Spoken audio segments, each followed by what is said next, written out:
성도가족 여러분, 안녕하십니까? 샘터지기 김덕현 목사입니다.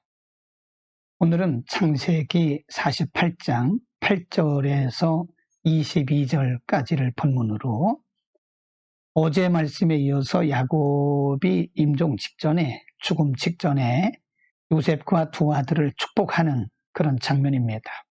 야곱은 이런 일 외에도 할 일이 많았을 텐데 특별히 죽음을 앞둔 시점에서 요셉과 두 아들을 축복합니다.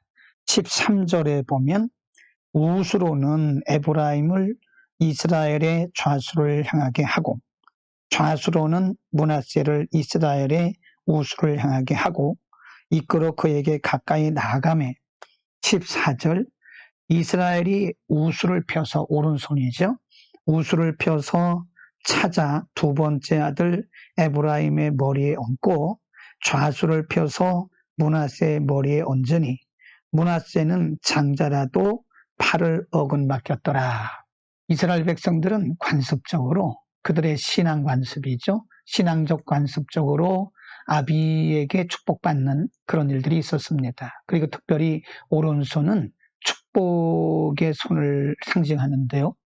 원칙적으로 한다면 므낫세가 큰 손자고 에브라임이 두 번째 손자이기 때문에 오른손으로 므낫세에게 얹어야 되고 왼손을 에브라임의 머리에 얹어야 되는데 웬일인지 야곱은 두 번째 손자인 에브라임에게 오른손을 얹었고 그리고 므낫세에게 왼손을 얹고 이렇게 축복을 합니다. 15절 16절은 그때 야곱의 축복의 내용입니다. 그가 요셉을 위하여 축복하여 가로되 내 조부 아브람과 아버지 이삭에 섬기던 하나님, 나의 땀으로부터 지금까지 나를 기르신 하나님. 16절 나를 모든 환난에서 건지신 사자에게서 이 아이에게 복을 주시오며 이들로 내 이름과 내 조부 아브람과 아버지 이삭의 이름으로 칭하게 하시오며 이들로 세상에서 번식되게 하시기를 원하나이다 라고 요셉과 두 아들을 축복합니다.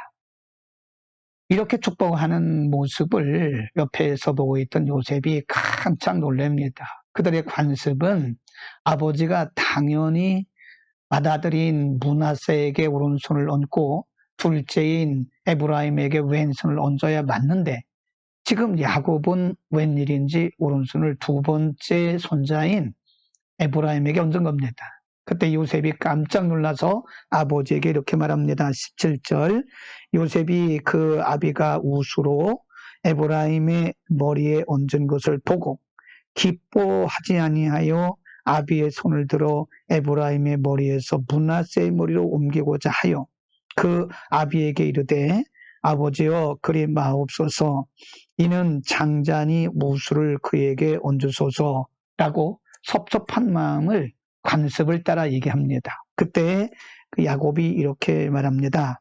19절 아비가 허락지 아니하여 가로되 나도 안다. 내 아들아 나도 안다. 그도 한 족속이 되며 그도 크게 되려니와 그 아우가 그보다 큰 자가 되고 그 자손이 여러 민족을 이루리라고 하고 20절에 보면 그날에 그들에게 축복하여 가로되 이스라엘 족속이 너로 축복하기를 하나님이 너로 에브라임 같고 므낫세 같게 하시리라 하리라 하며 에브라임을 므낫세보다 앞세웠더라 라고 말합니다. 요셉이 아비 야곱에게 항의하듯이 말했지만 야곱은 말하기를 내가 알고 있다라고 말하면서 그것이 맞는 것으로 축복을 마칩니다. 여러분, 왜 야곱은 임종 직전에 이렇게 축복하는 일을 했을까요? 물론 우리가 내일 본문에도 보면 나머지 11 아들들에게 축복하는 장면이 나오는데 야곱은 왜 이렇게 자녀들을 축복하는 일을 죽음 직전에 사명과 같이 했을까요? 그것은 신앙의 전수를 위한 것입니다. 야곱이 세상적인 복을 그들에게 빌어주기 위해서 축복한 것이 아니라 하나님을 섬기는 아브람과 이삭의 하나님 그리고 자기가 섬겼던 하나님을 그 후손들에게 전수하기 위해서 그런 것입니다. 어제 본문에서 말씀드린 대로 부모들은 자녀들에게 신앙 전수의 책임이 있는 것입니다. 만일 우리가 신앙을 전수하지 못한다면 우리 주님 앞에 책망을 듣게 될 것입니다. 우리가 자녀들에게 맛있는 음식을 사주고 비싼 옷을 사주는 것도 중요하지만 이것보다 먼저 우선되어야 할 것이 우리의 신앙을, 하나님을 섬기는 말씀 중심의 신앙을 자녀들에게 전수시켜서 우리 주님이 오시는 그날까지 믿음의 계보가 이루어져야 되는 것입니다. 우리를 통해서 믿음의 계보가 자녀들에게 이어지고 또 그 자녀들을 통해서 믿음의 계보가 우리 주님 오시는 날까지 이루어지는 것이 하나님이 원하시는 것입니다. 우리의 가정을 돌아봐야 됩니다. 우리는 자녀들에게 믿음을 제대로 그리고 성경적인 믿음을 잘 전수하고 있는지, 다른 것보다 더 중요한 것이 믿음 전수라는 사실을 우리가 알아야 되고요. 또 오늘 본문을 통해서 우리가 알아야 할 것은 요셉도 말했듯이 사실은 순서대로 말한다면 므낫세가 먼저 복을 받고 에브라임이 그 다음 복을 받아야 되는데 야곱은 둘째인 에브라임에게 먼저 복을 주고 그 다음에 므낫세에게 좌수를 통해서 복을 줍니다. 이것은 우리에게 무엇을 말씀하는가 하면 하나님의 계획이나 또 하나님의 원리, 하나님의 방식은 사람과 다르다고 하는 것입니다.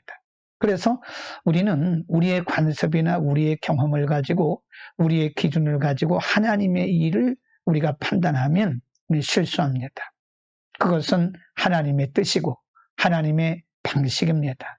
하나님의 방식을 따라서 하시는 일에 우리는 믿음으로 아멘 해야 되는 겁니다. 오늘도 범사에 하나님과 동행하고 믿음으로 아멘하는 복된 하루가 되기를 축복합니다. 기도하겠습니다. 거룩하신 우리 아버지, 오늘 야곱이 임종 직전에 축복하는 그 모습을 보면서 믿음을 전수하기 위해서 애썼던 그의 모습을 통해서 오늘날 우리에게 주시는 하나님의 메시지를 듣습니다. 우리 자녀들에게 우리 주님 오시는 그날까지 믿음의 계보를 이루게 하시되 각 가정마다 아름다운 믿음의 명문가를 이루게 하옵소서. 예수 그리스도의 이름으로 기도드립니다. 아멘.